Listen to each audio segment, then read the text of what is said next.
I'm going to be showing off the new sponsorship workflow that I've done for Channel Surfer. In order to bring sanity to my life, I am trying to automate all the things. I want to build a self-serve like flow. If I see something wrong, I reach out to them and stop it. If not, then it just kind of goes live on it. So let's jump into it. First, my random story for today. Speaking of automation, I'm going to give one example really quickly about the stupidest, smallest automation to remove friction to my life that I'm like desperately seeking. I have these fish. I have a little aquarium with these little tiny fish. They're these little shits, kind of useless little fish, but I like it. So I talked about this in another video. I automated the light. There's like a light for the aquarium.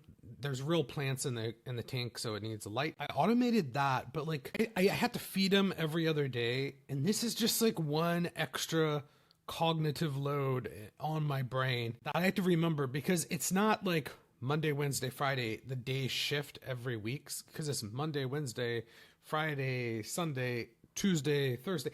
I can never keep track of like, I had to like really consciously think every day, like, do I need to feed the fish? Do I need to not feed the fish? So one thing I did was I had my agent. I'm using Hermes, not OpenClaw. I barely use it, honestly. Honestly, I have more just cron jobs firing and running scripts, sending me things than actually interacting with that. It's very expensive. So basically there's a cron job that runs, and every other day at the same time it tells me, hey, feed the fish. It's like, that's one example of just I know it sounds small and trivial, but like I don't have to like think about that anymore. I just see it and go feed it. All those little like things just add up for my personal life, for the business, like everything, all my projects. There's a million small things I just have to keep in my brain. I need to automate everything I can. So that's kind of simple example. There's way more complicated things, and I'll get into another thing I'm trying to automate very shortly here. But first, let's talk about revenue, because I'm trying to make money. I'm trying to hit my goal. And I got 2 new paid customers yesterday. The technical MRR is like went up like $10 in the last day. That number's fuzzy because I have made money on sponsorships. I'm going to try to make more money on sponsorships. So that's a little bit of a fuzzy number. A lot of the customers I'm getting, like the 2 yesterday, they are going for annual. So they just pay like upfront for the year. Like, Steven, go build, make this thing better for the year. So that number is quite fuzzy, but again, I got 2 new customers and the money is slowly coming in. All right, so let's get into this. I'm going to just really briefly preview this. Again, I need to automate, and I got to remove friction. And I actually think you shouldn't remove too much friction. I think a lot of problems in our world are like too much friction is removed, but I have too much friction I need to remove. So this is a good example. Like, I don't think I should not try to go get sponsors. I think I'm going to have to do cold outreach. I think I'm going to have to do sales. Like, I'm not trying to just build and get out of that. I still think I need to do probably things I don't really want to do. But like, I do think this will remove friction and probably lead to sales and money without me like reaching out to somebody, because I see people hitting this page in the analytics, but no one's booking because there's too much friction for them too. So I'm trying to remove friction for customers and me. So you land on the page, it says like real up-to-date demographic and like page views and how much time people are spending on the page. This has ticked up, I've noticed. That slipped a bit, but it's ticked back up. Most people are American or English speaking, because the site is in English. That's something I actually want to work on. But if you notice, the majority of people there are English speaking. Okay, so here's the cool thing. You can just like select a day, but I'm trying to get people to do a week. So as you can see, it doesn't really make a lot of financial sense to just do a day. It's kind of a lot of work for me, people to do a week. So you can come and book a slot, and what's really, really cool, and I've seen this so rarely.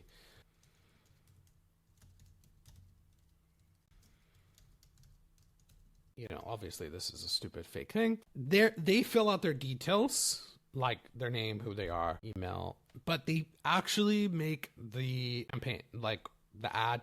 They could upload a video, like a pretty decent sized video, a GIF, an image. They could do UTM tracking. This is like the little variables to track your campaign. So when they see traffic back, It's like, this came from Channel Surfer and from the TV guide, and this is our campaign. They could add whatever data is relevant for them to track on their end. This is very important when you're running campaigns like this. You need to know your return. But here's what's really cool. I made kind of a mini demo. Maybe this is a little too complicated. I don't know. We'll see. I kind of want some feedback on that. But like you click and you kind of can like demo how it's going to look and feel in the guide. So like you're on the channel, you press the down key, you change the channel, or you click, and you'll see the ad like injected as a channel. Here's a funny video I just found.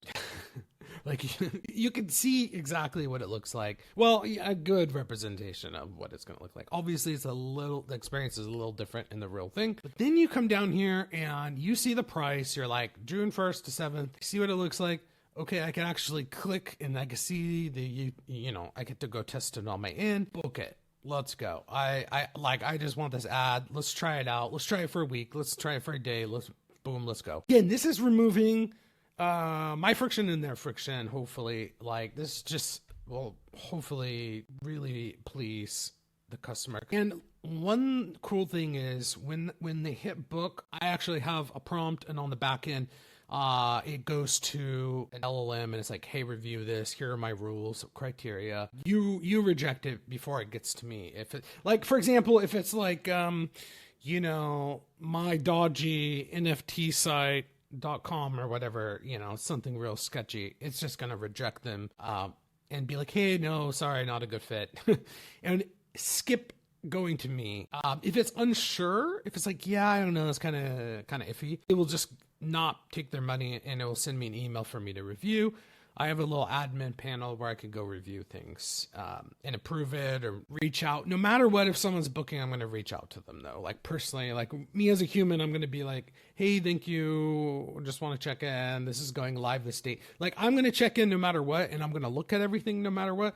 But the idea is to remove friction, save them time, save me time. And yeah, I think it's a win-win. And I try to approach like all of this like as a win-win. Like I always try to approach everything like that, like a win-win for myself. How could I reduce friction for you, the user, the customer? So anyways, I'm excited about this. This will probably go live today or tomorrow. We'll see. I am speaking of automation and reducing friction. So I have a lot of tracking to track errors. So when there's like exceptions or something goes wrong, it's all getting kind of complex. There are lots of weird errors that just happen in apps, in production apps, especially when you have real users, especially on all sorts of devices. I see crazy ass devices. I've seen people on PlayStation, on TVs, on browsers, like you name it. I've seen people come from all weird devices and operating systems. Real life is messier when you have a real production app. There's all of these weird errors, exceptions, and edge cases. And boy, I'm seeing a lot of that in the